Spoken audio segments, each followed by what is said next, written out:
सुप्रभात विद्यार्थी। आज हम व्याकरण धारा 5 पाठ 8 क्रिया के बारे में पठन करेंगे। आज हम उसके बारे में खुद थोड़ा सा पढ़ेंगे, लेकिन उससे पहले हम पढ़ने के पहले हम यहाँ पे आपको कुछ बताना चाहते हैं।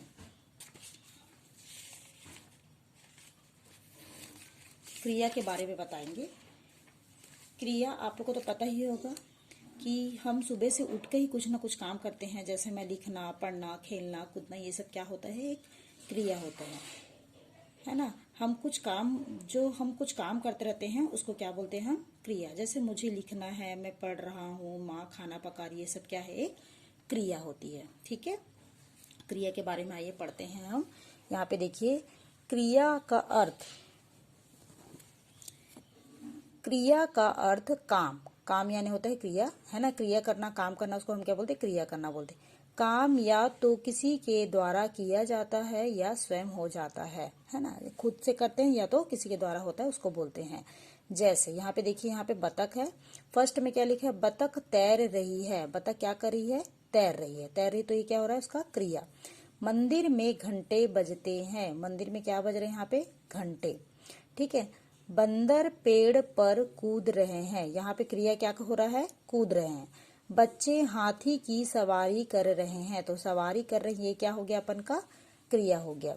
उपरोक्त वाक्यों में तैर रही है से तैरने, बजते हैं से बजने, कूद रहे हैं से कूदने, और सवारी कर रहे हैं से सवारी करने के कार्य का बोध हो रहा है, अतः ये सब क्या है, क्रियाएं हैं। परिभाषा देखते हैं।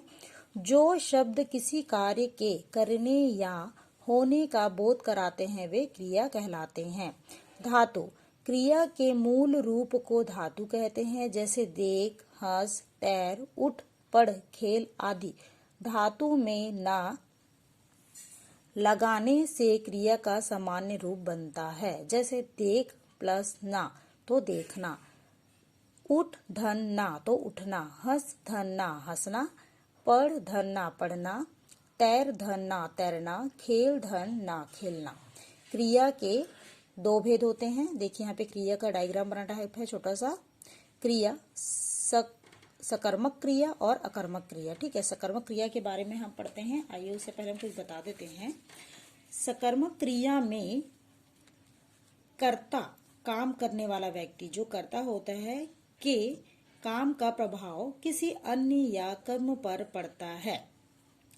उसका एक उदाहरण बता देती हूँ मैं। जैसे राम अखबार पढ़ रहा है। राम जो है क्या है, वो कर्ता है, और अखबार जो है वो अन्य है। ठीक है। फिर रमा सितार बजाती है। कर्ता क्या हुआ है, राम, और बजाने वाला क्या है, रमा। रमा जो है कर्ता है और सितार क्या है, अन्य है। ठीक है, उसके बारे में आइए पढ़ते हैं। सकर्मक क्रिया। सकर्मक क्रिया का अर्थ है कर्म के साथ क्रिया। देखिए यहाँ पे कर्म क्या है, कर्म के साथ क्रिया, अर्थात जिस क्रिया में कर्म पाया जाता है वह सकर्मक क्रिया कहलाती है। जैसे मम्मी पका रही है। क्या पका रही है, यहाँ पे देखिए, मम्मी खाना पका रही है, तो पका जो रही है वो क्या है, अन्य है। ठीक है, और मम्मी जो है वो करता है। अमित खेल रहा है। अमित खो खो खेल रहा है। मैं जा रहा हूँ। मैं ऑफिस जा रहा हूँ। उपरोक्त वाक्यों में क्रिया के साथ कर्म तथा अतः ये सकर्मक क्रियाएं हैं। ठीक है, नेक्स्ट पेज में देखते हैं हम।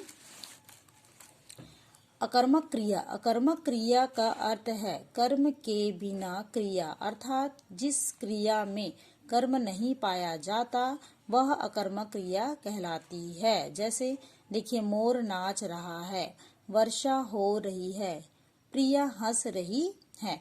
उपरोक्त वाक्यों में क्रिया के साथ कर्म नहीं है, अतः ये अकर्मक क्रिया है। इसमें खुद स्वयं का हो रहा है, इसलिए होता है। ठीक है, अकर्मक क्रिया में क्या होता है बेटा, कि अकर्मक क्रिया में कर्म नहीं होता है, कर्ता के काम का प्रभाव किसी अन्य पर पड़कर स्वयं कर्ता पर पड़ता है। जो करता है कार्य उस पे ही पड़ता है, ये स्वयं पर पड़ता है। जैसे बच्चा रो रहा है, तो बच्चा कौन हो गया, खुद अपना कर्म दिखा रहा है ना, तो ये क्या है, बच्चा रो रहा है। राजन बाजा बजा रहा है, तो यहाँ पे स्वयं के बारे में बताया जा रहा है ना, स्वयं कर्ता पर ही प्रभाव पड़ रहा है। ठीक है, यहाँ पे द्विकर्म क्रिया भी दी है, संयुक्त क्रिया दी है, इसको आपको खुद से करना पड़ेगा। उसके आगे देखिए सही विकल्प चुनिए। यहाँ पे देखिए सही विकल्प चुनिए दिया है। सही विकल्प पर राइट का निशान लगे। जो शब्द किसी कार्य के करने या होने का बोध कराते हैं वे क्या कहलाते हैं? विश्लेषण, क्रिया या काल। तो क्या आएगा? क्रिया। ठीक है, नेक्स्ट पेज में देखिए क्या लिखा है यहाँ पे। सकर्मक क्रिया का अर्थ कर्म के प्रभाव की क्रिया होती है, कर्म के बिना की क्रिया होती है, काम का करना होता है। तो यहाँ पे क्या आएगा? कर्म के साथ क्रिया। क्रिया के मूल रूप को क्या कहते हैं? तो क्या आएगा यहाँ पे? धातु। धातु को कहते हैं। मैंने पत्र लिखा, वाक्य में कर्म है। मैं पत्र या लिखा, तो यहाँ पे क्या आएगा?